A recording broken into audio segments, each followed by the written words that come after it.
Bismillahirrahmanirrahim. Assalamualaikum warahmatullahi wabarakatuh. Pemirsa yang dirahmati Allah, marilah kita simak ceramah dari Ustadz Dasar Tatib dengan tema Kepingan Surga di Dunia Ini. Sebelumnya marilah kita berselawat terlebih dahulu. Allahumma sholli ala Sayyidina Muhammad wa ala ali Sayyidina Muhammad. Selamat menyaksikan. Utara, Bapak tidak usah keluar duit kalau mau lihat gunung yang hijau. Keluar saja kau dari rumahmu, kau tengok itu gunung. Gratis. Apalagi? Hah?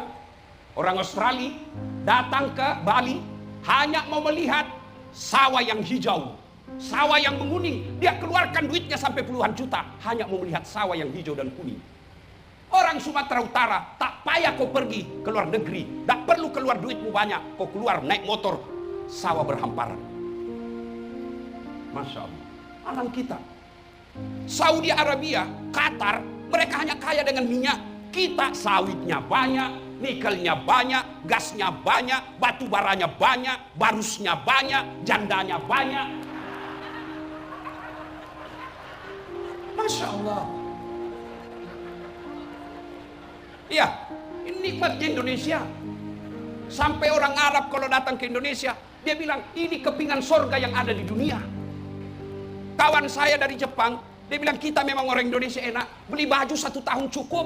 Kalau di Jepang Bapak hidup, minimal Bapak harus punya 4 baju. Beda baju musim panas, beda baju musim dingin, beda baju musim salju, beda baju musim semi. Kita mau musim hujan, musim panas, 1 baju cocok. Inilah nikmat yang kadang-kala kita tidak syukuri. Nikmat alam. Yang ketiga, nikmat aman. Allah karim. Salah satu negara yang disebut dalam Quran, Syam, yang kita kenal sekarang dengan Syria. Coba lihat kasihan di sana. Mau sholat Jumat susah dapat masjid yang tenang. Mereka mau dakwah susah. Kenapa? Lagi tegang. Palestina, negara yang disebut dalam Quran, mana bisa tenang lagi? Kita alhamdulillah, saya pergi ceramah tengah malam pulang subuh, aman. Ini nikmat Pak. Mana bisa saya ceramah lagi kalau tidak aman di sini? Mana bisa saya ceramah kalau sudah tidak aman? Assalamualaikum, terbang batu. Waalaikumsalam. Marilah kita memanjatkan puji dan syukurkan. Mana bisa lagi? Inilah nikmat yang Allah berikan kepada kita.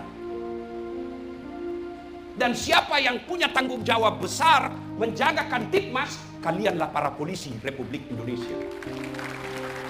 Makanya saudara-saudaraku polisi, jangan jadikan polisi ini untuk cari uang semata.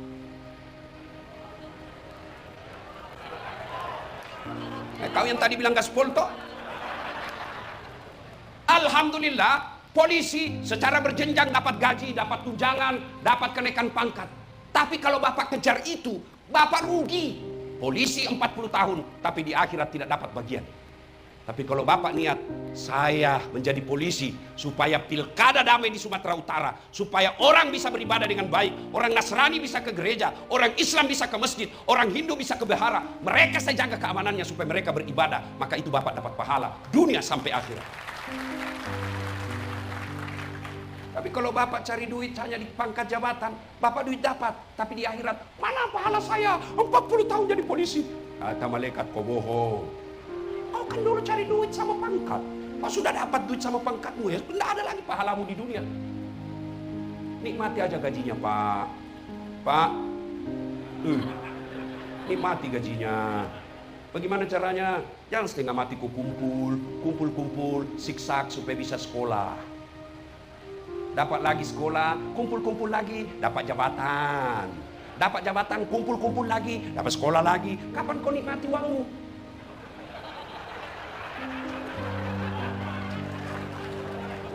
Lebih baik kumpul, kasih istrimu. Belikan dia emas. Belikan dia berlian. Benar Ibu? Nah ini istrimu, biar kau tidak pulang, yang penting ada isi ATM-nya.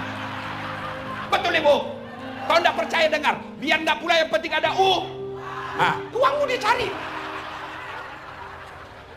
Daripada, ya, saudaraku, nih, kayak kita kembali lagi tentang satu pesan ini. Yang kedua, Nabi pernah bersabda, Atadruna manil muflis? Saudara-saudara sekalian, kau tahu nggak siapa yang bangkrut di akhirat kelak? Kata sahabat, yang tidak sholat ya Rasul.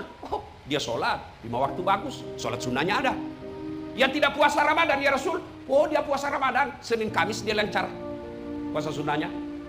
Yang tidak bayar zakat ya Rasul, dia bayar zakat harta, zakat fitrah. Oh, mungkin yang tidak haji padahal sudah mampu. Oh, dia haji, bahkan hampir tiap tahun dia pergi umroh. Oh, kalau begitu siapa yang bangkrut ya Rasul?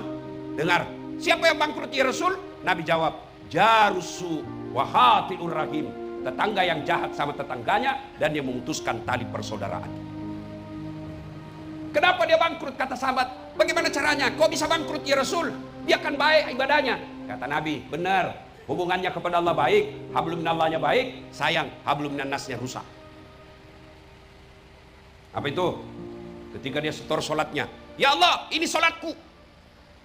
Datang teman kantornya, tunggu dulu. Dia memang rajin sholat. Saya pernah satu kantor di Mapolda Sumut. Dia fitnah saya. Gara-gara fitnahnya saya dimutasi non-job. Saya minta keadilan. Allah berfirman, ya sudah, ambil sholatnya 12 tahun. Dia setor lagi puasanya. Ya Allah, ini puasaku. Datang lagi, tunggu dulu. Saya juga pernah bertetangga itu. Saya pernah difitnah. Katanya anakku yang keriting rambutnya bukan anaknya suamiku. Karena suamiku lurus rambutnya. Gara-gara fitnahnya, saya diusir dari komplek. Saya minta keadilan. Allah berfirman, ya sudah, ambil sholatnya 12 tahun. Dia setor semua amalnya. Terakhir, habis pahalanya. Habis, masih ada yang datang. Saya juga pernah itu, sama-sama caleg. Dia kirim di medsos berita bohong. Dia kirim di medsos fitnah. Akhirnya saya bangkrut, sudah jual sawah, tidak terpilih gara-gara fitnahnya dia. Saya minta keadilan. Orang ini berkata, ya Allah, bagaimana lagi caranya? Sudah habis amalku. Kata Allah, tidak ada kebatilan yang tidak ada balasannya hari ini. Supaya adil, ambil dosanya orang yang pernah kau sakiti. Itu yang disebut bangkrut. Habis kebaikannya hubungan kepada Allah, hubungannya kepada manusia jelek, habis. Nah, sekarang apa penyebab putusnya persaudaraan? Satu, pilkada. Saya biasa bingung lihat orang, Pak. Kenapa tegang sekali lewat ini pilkada? Ini pergantian kekuasaan sunnatullah. Kenapa kita ini rakyat mau ribut-ribut? Tapi sebenarnya rakyat ini tidak mau ribut, Pak PJ. Tidak ada ini Pak Pangdam mau ribut. Tidak ada. Rakyat ini hanya nunggu serangan fajar.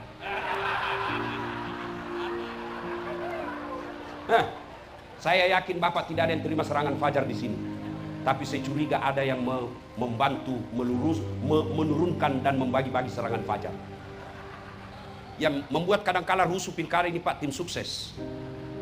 Karena selalu saya bilang calon. Jawab Bapak, masih ingat Pilpres 2019? Masih ingat Ibu? Siapa yang bertanding mau jadi presiden? 2019 Pak, siapa? Bapak Prabowo dengan Bapak Joko Widodo. Siapa yang menang? Bapak Joko Widodo. Siapa menterinya? Prabowo. Mereka menghantam ketika debat. Satu paket. Kalian 2019 sampai sekarang masih baku musuh temanmu gara-gara beda pilpres. Itulah aslinya beleng-beleng. Pilkada dilewati santai. Nah biar kau jadi pejabat, kau dapat jabatanmu, kau pakai Garuda, kau pakai tongkat komando, kau pakai ajudan, kau pakai rumah dinas. Tapi kalau kau tidak bermartabat, tidak punya akhlak, kalian akan hina. Saya ingatkan alam memori kita. Ibu bapak kenal Fir'aun? Tahu? Ibu bapak tahu Fir'aun? Itu Fir'aun, raja Pak.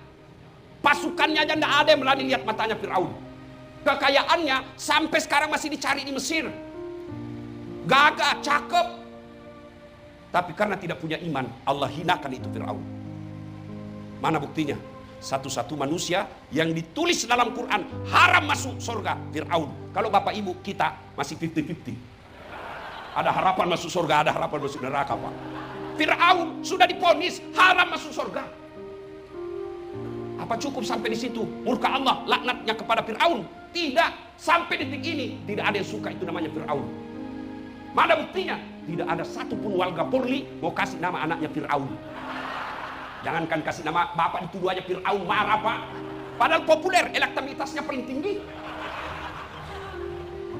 Tapi karena tidak punya iman, hina dia Pak.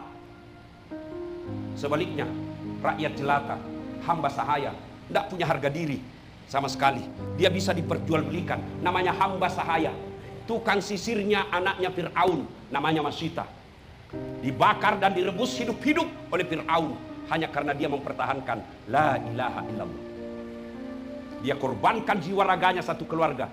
Ada orang dia korbankan akidahnya satu keluarga demi jabatan. Dia korbankan martabat diri dan keluarganya demi jabatan. Padahal jabatan itu pasti habis. Siapa paling tinggi jabatannya di sini, di tempat ini sekarang? Nah, apa? PJ Gubernur, pemain pergantian antar waktu.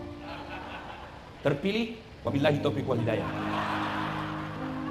Pak Kapolda, paling tinggi jabatannya di Polda Sumut.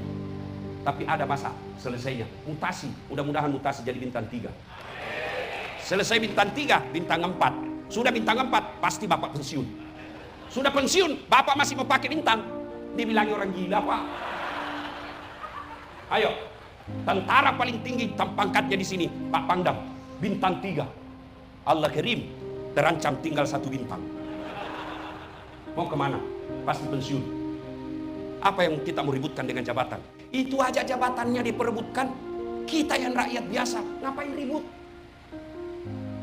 Pergantian jabatan santai.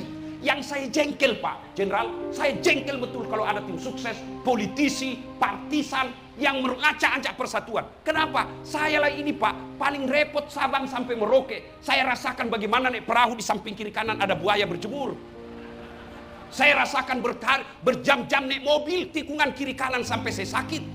Saya pernah rasakan sakit 4 bulan, 6 bulan tidak bisa kemana-mana karena saya tertular virus dari Mike.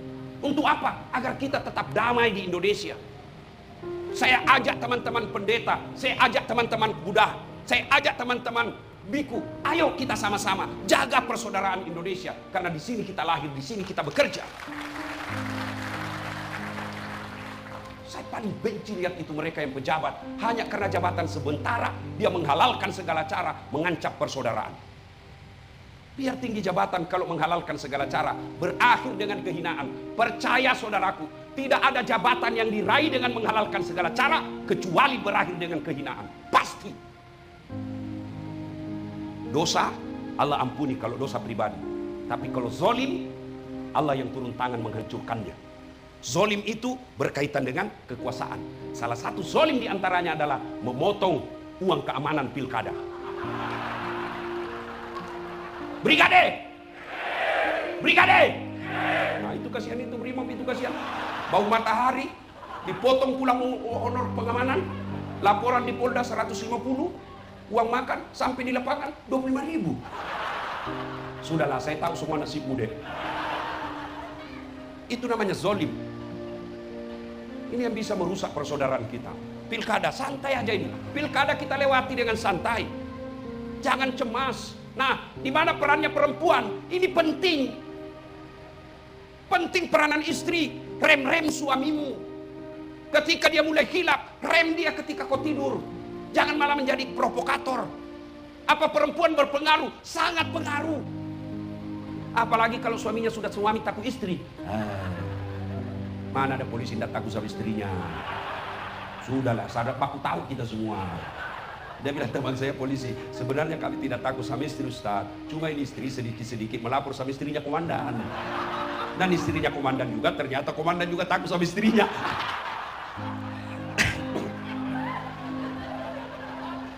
Ini orang Sumatera Utara kan terkenal besar suaranya kan? Orang Batak, sama orang Sulawesi, orang Bugis juga besar suaranya. Cuma bedanya, orang Batak takut sama istrinya.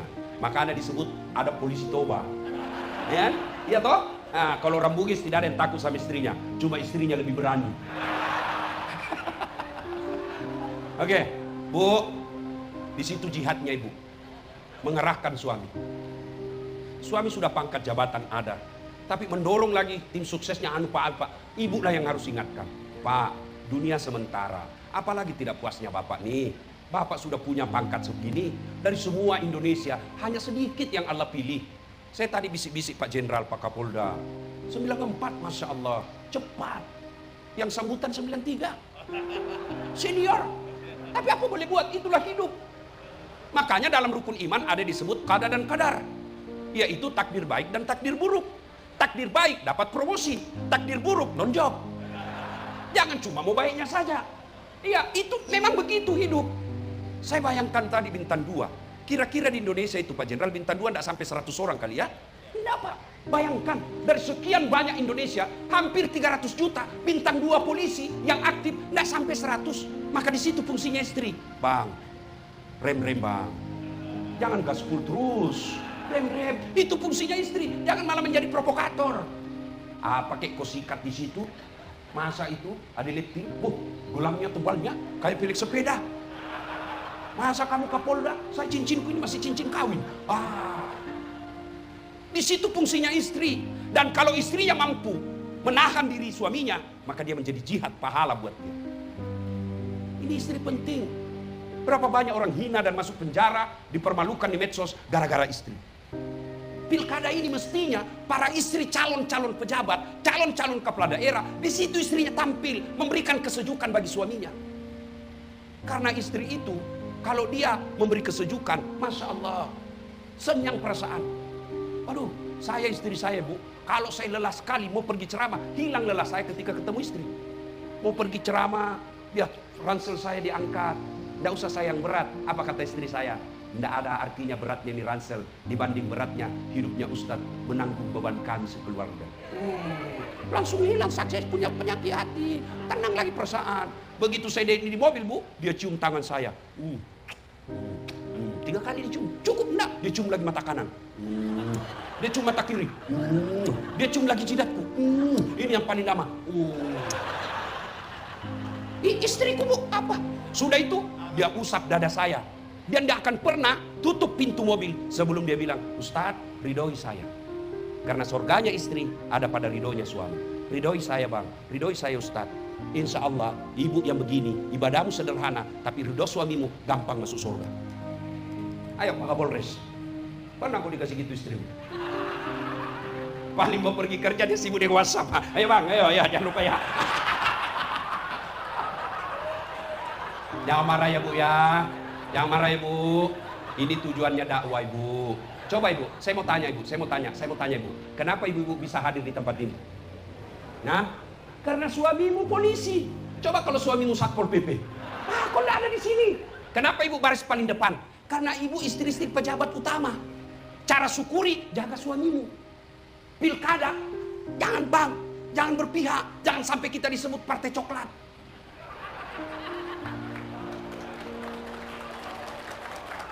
Pak Jenderal, saya marah sekali Pak kalau ada orang hina polisi.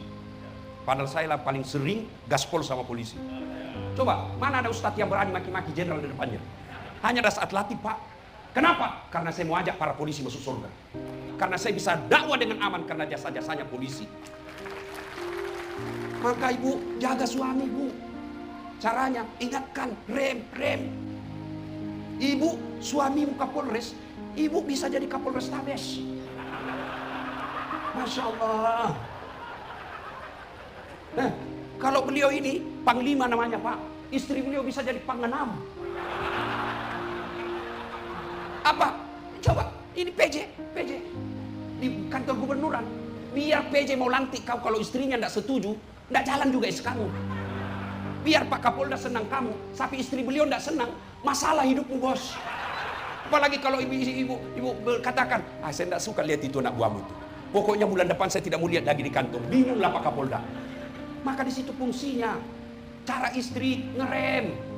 Pilkada ini istri perlu perhatian, perlu peran besar. Untuk apa? Ngerem para suami yang haus kekuasaan. Bapak Ibu saudara-saudara sekalian. Satu, yang bisa merusak ukhuwah kita, pilkada. Yang kedua, al-istighalu bi'uyubil khalqi. Suka cari kejelekan orang, dia lupa jeleknya dirinya sendiri. Nah, ini yang paling banyak ini di pilkada, hoax, fitnah, suka cerita kejelekan orang. Namanya kejelekan kalau kau cari pasti ada. Jangankan calon kepala daerah, kurang apa kalau Bapak cari-cari namanya, cari-cari kesalahan. Contoh, Nabi Yusuf memang, contoh Nabi Adam, oke, Nabi sih Nabi, tapi sayang makan buah huldi. Nah itu cari-cari kesalahan namanya itu. Iya toh, padahal Nabi, iya. Nabi Yunus, Nabi, la ilaha illallah, mengajarkan tiada Tuhan selain Allah, tapi sayang anaknya sesat. Itu namanya cari-cari kesalahan.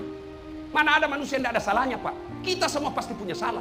Nabi Adam ada dosanya, Nabi Ibrahim ada dosanya, bohong ketika diadili. Nabi Yunus ada dosanya, dia tinggalkan dakwah prasangka buruk kepada Allah. Apalagi calon kepala daerah. Maka yang baik, silahkan jagokan jagoanmu, hormati lawanmu. Tidak usah cari-cari kejelekannya. Bingung kita hanya persoalan 5 tahunan pilkada kita mau ribut. Ibu bapak saudara-saudara sekalian, mencari-cari kejelekan bisa memutuskan persaudaraan. Yang ketiga, sombong. Apa itu sombong? Pakaian mahal, belum tentu ibu. Ibu punya rezeki, ada yang kasih pengusaha berlian, itu rezekinya ibu, silahkan pakai. Kapan sombong? Menganggap remeh orang lain.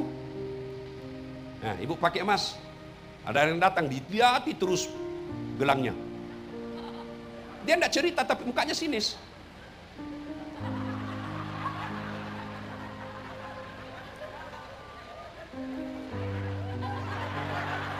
Apa? Palsu. Kok tahu? Itu berbekas di tangannya. Itu baru sombong, nganggap remeh orang lain. Para kombes, bapak pakai krokodil, baju buaya, itu rezekinya bapak, silahkan. Katanya kalau asli kepalanya menghadap keluar.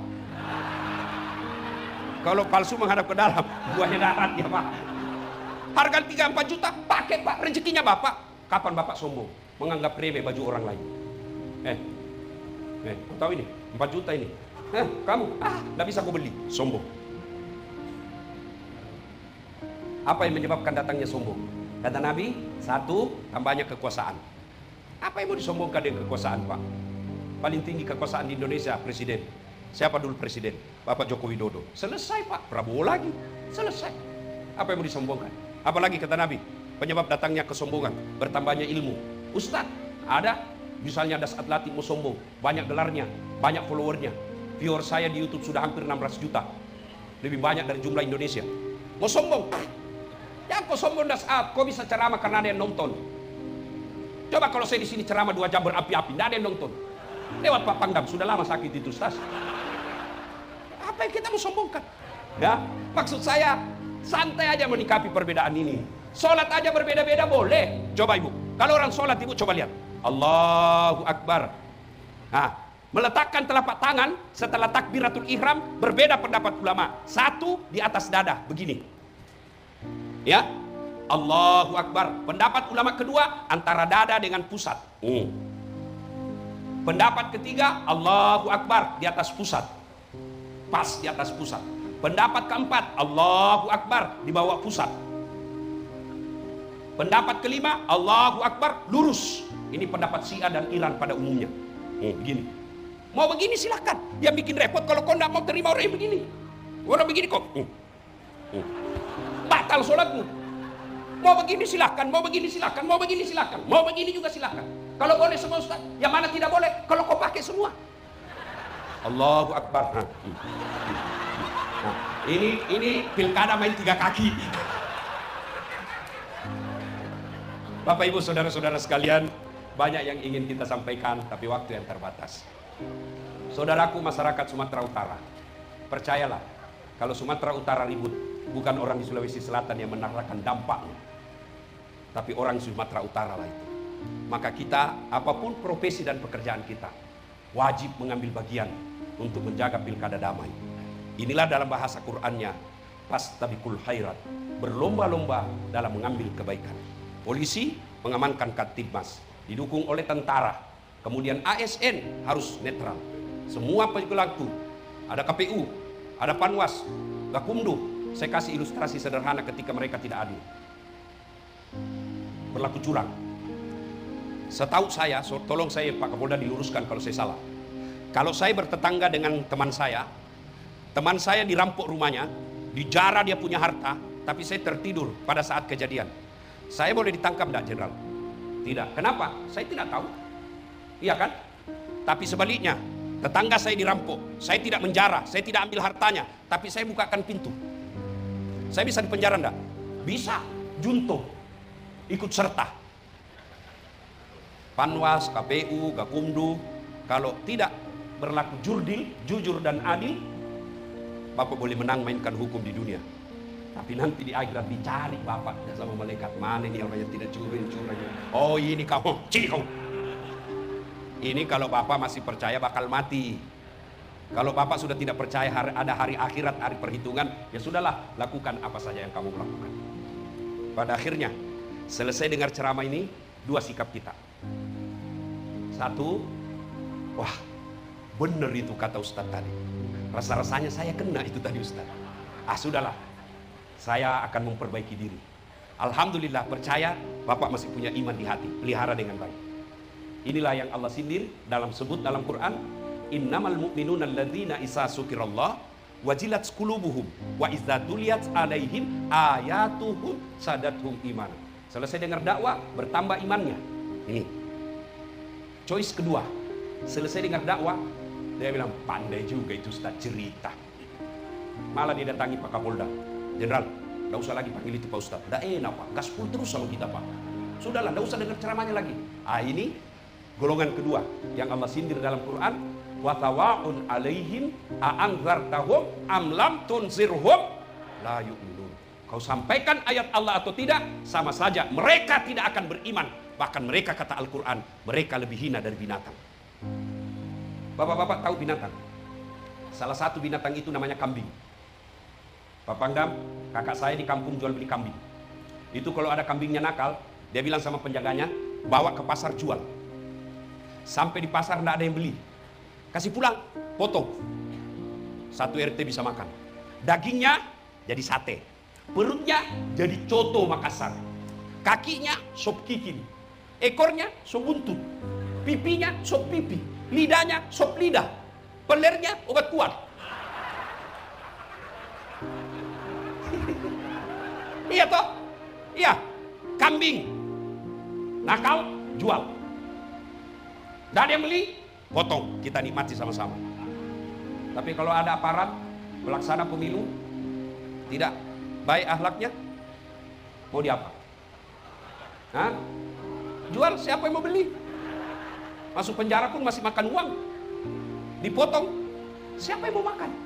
Itulah makna dari ayat mereka lebih hina dari binatang. Pak Kapolda tidak mau masyarakat Sumatera Utara mencap diri lebih hina dari binatang, maka diundanglah Das Adlatif datang ke tempat ini untuk menggugah kita semua. Bukan berarti saya yang paling cerdas di sini. Ada ketua majelis ulama di sini, ada para guru di sini. Bukan berarti saya yang paling alim, paling cerdas dan paling bersih. Hanya karena pertimbangan semata-mata paling banyak followernya. Mudah-mudahan ada manfaat. Lebih dan kurangnya mohon dimaafkan. Tadi semua yang sambutan berpantun, saya pun ingin berpantun. Gue bilang cakep ya. Dari mana datangnya cinta? Dari Facebook turun ke WA. Dari mana datangnya kecewa? Setelah ketemu ternyata berbeda. Lebat batang padi jerami, padi dipanen di pagi hari. Niat hati berpoligami, apa daya takut istri. Burung cendrawasih terbang tinggi, mencari makan di pagi hari. Bukan kami takut istri, cuma istri lebih berani. Demikian, usikum wa nafsi bitaqwallah fastabiqul khairat. Terima kasih Pak Kapolda. Saya dapat informasi dari anak buah Bapak yang bertekad betul sampai harus menyesuaikan waktu detik-detik terakhir ini, karena besok sudah minggu tenang, hanya malam ini saya bisa hadir. Maka beliau katakan, oke, malam itu juga. Padahal sebelumnya jauh hari diminta, tapi saya ini laki-laki jarum super, jarang di rumah suka pergi, tapi bukan di Samsu, janji manis nyatanya palsu. Terima kasih Pak Jenderal. Mudah-mudahan bapak-bapak yang hadir di tempat ini, Allah mudahkan karirnya, Allah murahkan rezekinya semua. Selamatkan kita berkumpul lagi di akhirat bersama Rasulullah minum di telaga Al-Kausar. Ibu-ibu, mohon maaf jika ada kata yang tidak enak. Ketahuilah itulah cara saya mencintai ibu-ibu. Demikian, mudah-mudahan ada manfaat. Lebih dan kurangnya mohon dimaafkan. Usikum wa nafsi bitaqwallah. Sebelum kita akhiri, mari kita berdoa. Kita awali dengan mengirimkan suratul Fatihah kepada Rasulullah Muhammad SAW. Khasiat dan keutamaannya kita ikhlaskan. Mudah-mudahan bapak-bapak polisi, ibu-ibu poluan yang mengantar TPS besok mulai bekerja ke seluruh pelosok Provinsi Sumatera Utara dilindungi dalam perjalanan, disehatkan dalam perjalanan, dan dijadikan pekerjaannya amal jariah. Lahadatin Nabi Mustafa Muhammad SAW. Al-Fatihah.